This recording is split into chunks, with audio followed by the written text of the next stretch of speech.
Stiamo vedendo in queste ore l'inutilità di molti parlamentari, soprattutto del Partito Democratico, che invece di occuparsi dei temi veri del Veneto, in particolar modo della crisi delle due banche, nel dare risposte concrete ai risparmiatori, si stanno occupando ovviamente di un gestore che ha messo alle porte del proprio stabilimento due manifesti inneggianti al fascismo. Se il gestore ha sbagliato è giusto che paghi, puntualizza il capogruppo leghista in Consiglio regionale Nicola Finco, ma dei parlamentari eletti in Veneto che perdono tempo con simili quisquiglie invece di occuparsi dei molti problemi del territorio farebbero bene a dimettersi.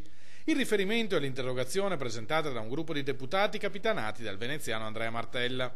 Per il PD Veneto, invece, quanto avvenuto alla spiaggia Punta Canna di Sottomarina è un fatto grave. Non solo perché è offensivo per le vittime del fascismo, argomenta il capogruppo Stefano Fracasso, ma anche perché ci fa fare brutta figura di fronte a tutta l'Europa. Proviamo a immaginare quando andiamo in Germania, non lo so, andiamo a visitare Berlino e ci trovassimo in un luogo pubblico che inneggia Hitler. Che cosa diremmo dei tedeschi e della Germania? Diremmo che sono dei folli.